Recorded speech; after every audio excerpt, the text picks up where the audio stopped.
Alright, so this kind of shows you a breakdown with the door panel off and the inner insert off.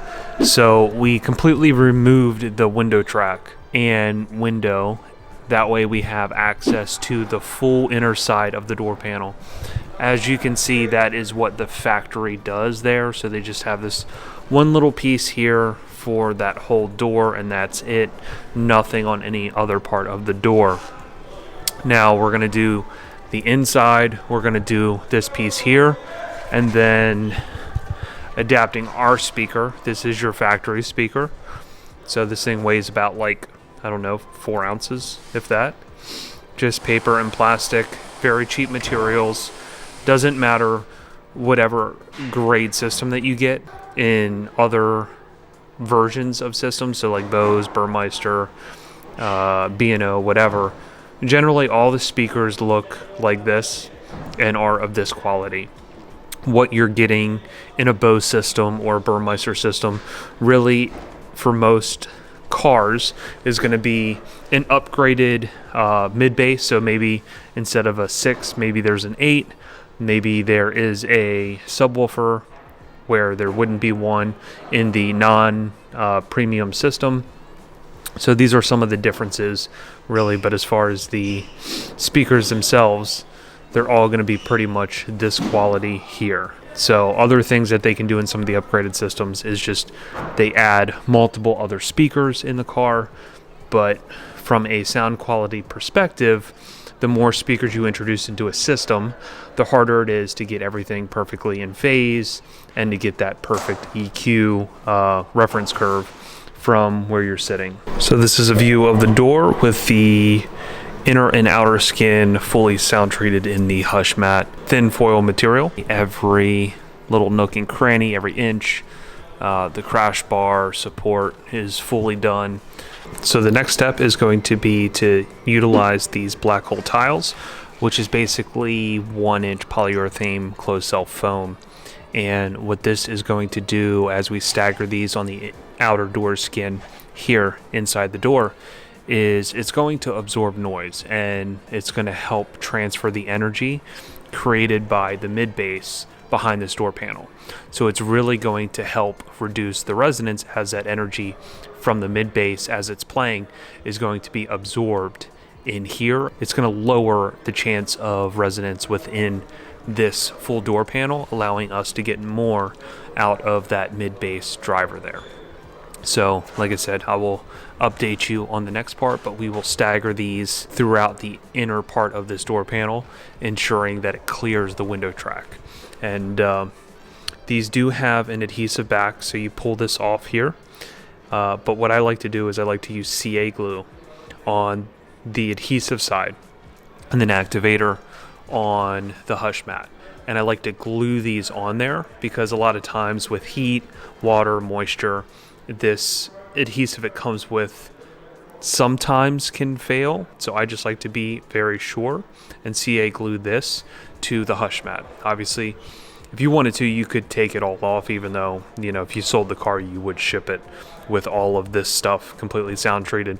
Obviously, it's also going to help with exterior noise and things of that nature. But again, you know, you can really get maximum performance out of that 8-inch mid bass by having obviously the full door sound treated in the hush mat, and then a combination of the black hole tile transferring that energy that is being created by that mid bass. All right, so I got the black hole tiles in. As you can see, they're staggered throughout the inside of that panel. It's far enough behind this window track so the window's fully going to clear it.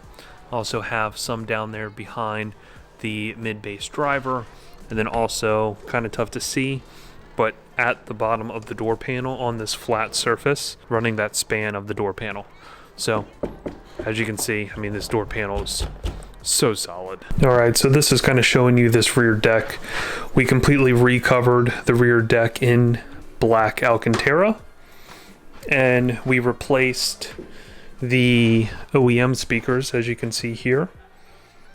It's a BMW style mount, so we use the IS BMW components from Focal. So it's their drop-in, and then we just added the tweeter to the rear here.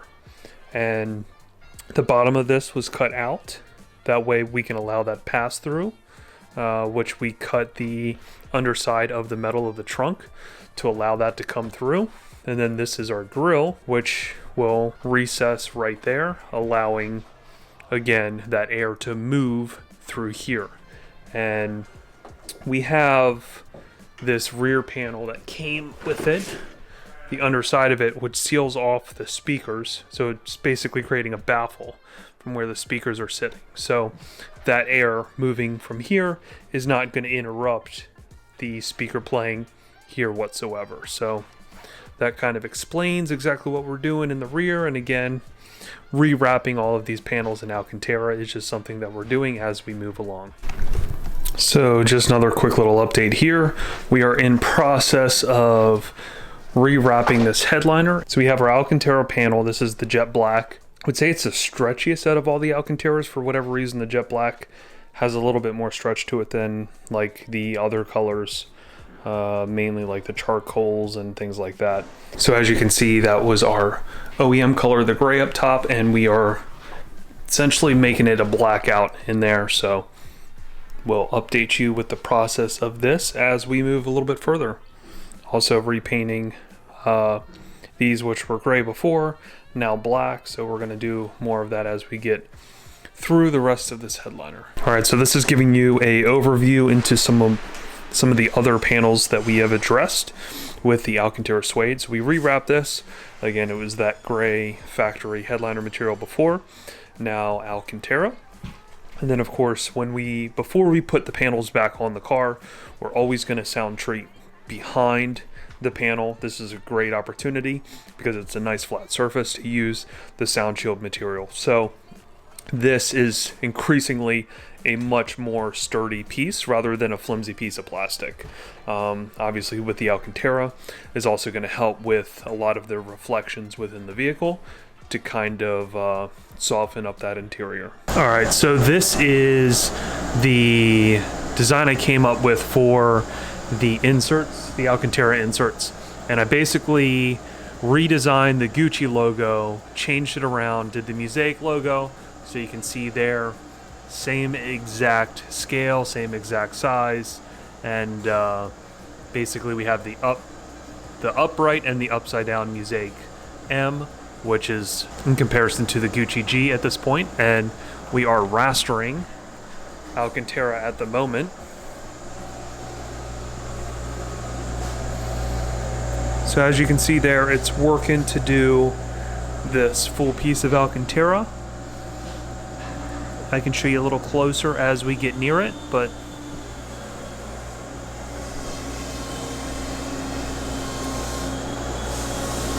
so it's essentially burning in that image into the top layer of the Alcantara.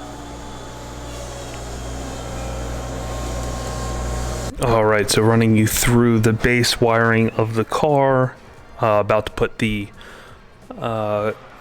carpet back in, but just want to show you kind of a brief overlook of what everything kind of looks like as the wiring is installed. We have all the speaker wires, the input and output going to the front in-car entertainment system, which is right here. There is the integration into the front tweeters, the front mid-range. That is where this signal is going to be derived from this module here. It's kind of this plug here at the bottom, but Tesla does it a little bit different. So you have some of the speakers being amplified from this, and then you have some of the speakers being amplified from the rear amplifier here.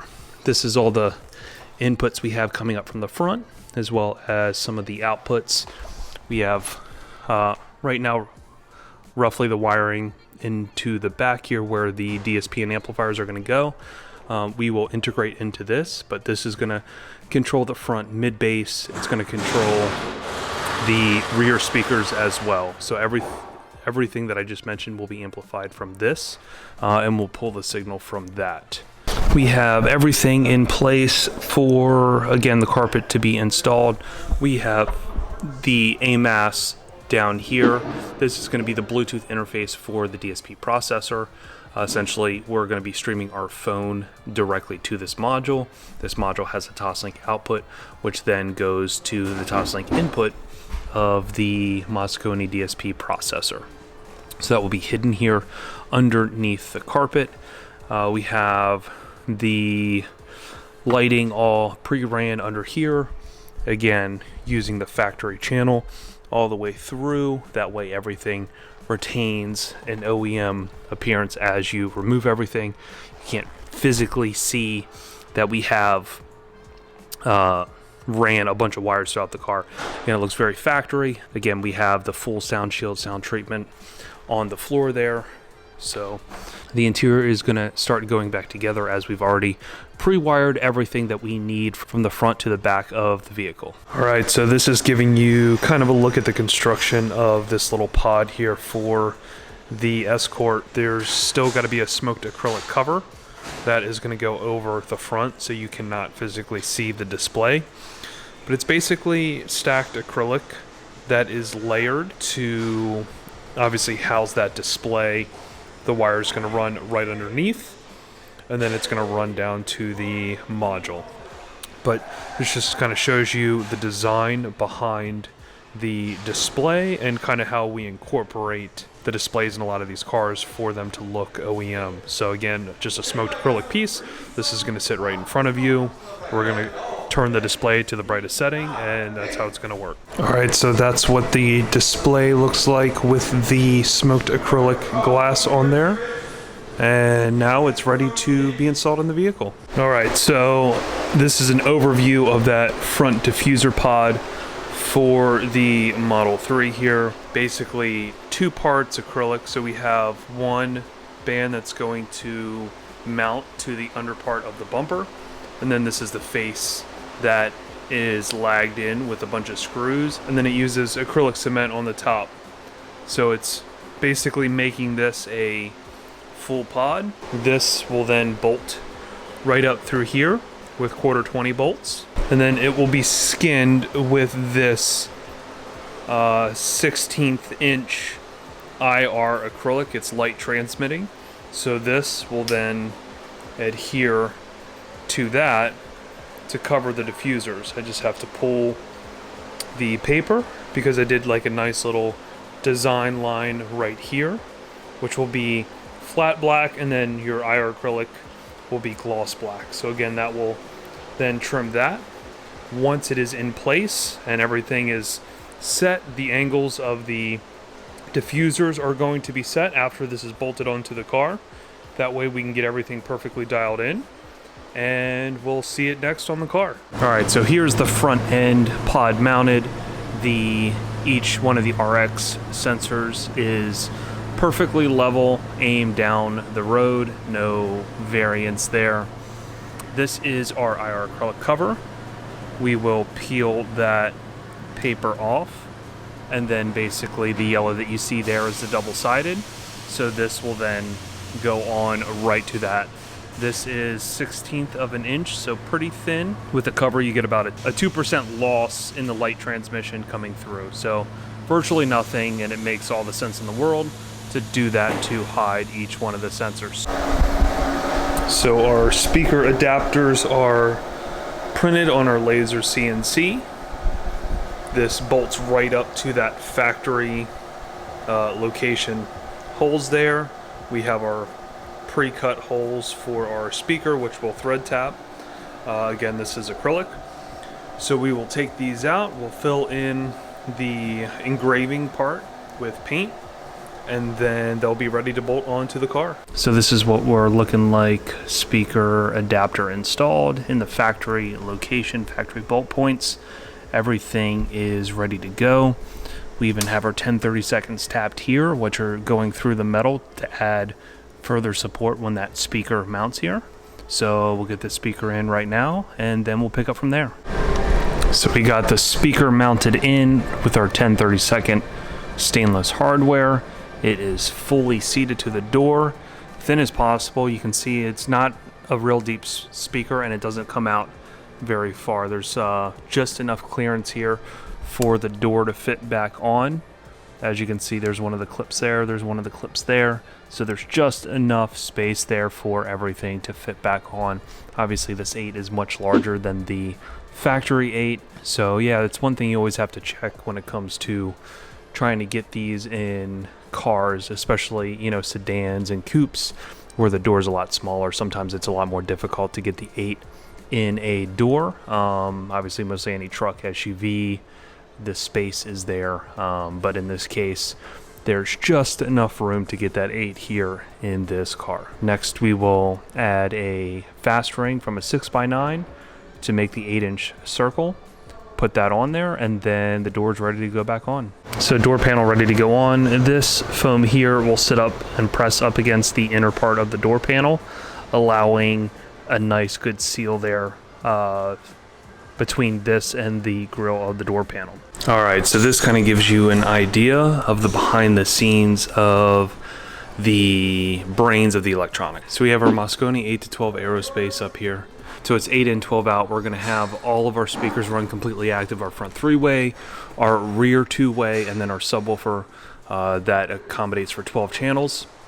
We use this piece here from Mosconi. It's called the HLA sum, and basically that is giving us 10 inputs into this DSP rather than 8, meaning we are summing together the front, mid-range, and tweeter to create a set of 2-channel outputs. So this is going to be our front, mid-range, and tweeter, so our front high, our front low, and then this is going to be our rear speakers, and then this is going to be the input balance line from our Aston Kern SP2000. Kind of gives you an idea of the breakdown of the inputs, analog into the DSP. Again, we're going to have multiple presets, so you know, preset 1, we will be utilizing those first 6 inputs there to create the full range signal, and then on a separate preset we'll have our balanced input from the SP2000. We also have a Toslink input in the back, and that is running to our AMAS, and that is going to be our Bluetooth input that is going to connect to our cell phone on an additional preset. We have our Stinger 9000 series RCAs. Those are those carbon fiber ones that you see there. It's pretty much a higher tier RCA that's going to run to all of our equipment. You can see everything is perfectly labeled right here, ready to go to our amplifiers. We have all of the wiring run down into this open well here. This open well will have our power distribution, our battery isolator, all of that stuff right here in this nook. And then here we're going to have our amplifiers. There's probably going to be 2 rows. We'll probably just tuck our we have a 430, which is our 4-channel for mid-range and tweeter. I'm thinking we're just going to tuck that in the back, facing that way. We'll cover it where you can still access it from the back, but the other ones will be right up here in the front. So you probably see this here. This is our factory amplifier in the rear. This is amplifying the factory subwoofer, which the enclosure was bolted right here. Also powers the front mid bass, the rear door speakers, and the rear deck speakers. We eliminated the rear door speakers and we put a 2-way in the rear deck. So this is where we're grabbing the signal from that. So now we're going to put this side panel back on. We've already carpeted the top. We have our pass-through here like we had spoke about. You saw all this when it was fully sound treated. So we always make this plate. It's basically an ID plate. That way, if the DSP is ever serviced by another shop, I know in this case it won't be, but on clients that come in and drop their car off and they're from another state where, you know, in the future it could ever be serviced somewhere else, we like to put this ID plate in, or on the DSP rather. That way it tells you exactly what the inputs are and what the outputs are. That way there's no guessing, you know, what these different RCAs go to and what signal they hold. But yeah, like always guys, I appreciate the feedback. I appreciate the follow. If you haven't followed me yet, follow me now, subscribe, hit the alert bell. That way you're notified anytime that we drop a new video. Make sure you follow our website, musaicdesign.com. This is the best spot in which you can get all the content in one area. So you can see all the builds that we've done, the collection of cars that we've done. That's linked to the entire build log of the pictures, breakdown of the behind the scenes stuff, and then also if a YouTube video is available for that car, it'll be posted there on that same page. So go there, check that out. That's the best place for you to get that content. Also, we do a podcast, which we have about 40 episodes already out of different people, clients giving their reviews of what these cars sound like. We have a bunch of stuff on there to educate you as a client on how to get into car audio, what makes car audio good, why your Burmeister in your Audi doesn't sound as good as something aftermarket, things like that. We're trying to take all the mystery out of audio and let you guys know and have a good game plan going into getting a project done by somebody. So go ahead and check that out. It's called the Old Fashioned Car Audio Podcast. It's streaming everywhere that you find a podcast, Spotify, iTunes, and everywhere else. Make sure you follow me on TikTok. I do a lot of breakdown videos as I'm working on cars, so you'll see a little bit more edited content on there when it comes to video over pictures. So go ahead and check that out at The Real Matty S. Make sure you follow our Instagram pages. There's at The Real Matty S, that's my primary, that's where I post all the time. Of course, there's Musaic Design, and then also Sound Effects Automotive. If you want to contact me regarding a job, here's my phone number, followed by my email address. These are my 2 best points of contact. And like always, guys, I appreciate the follow. I appreciate the support. Until next time, peace.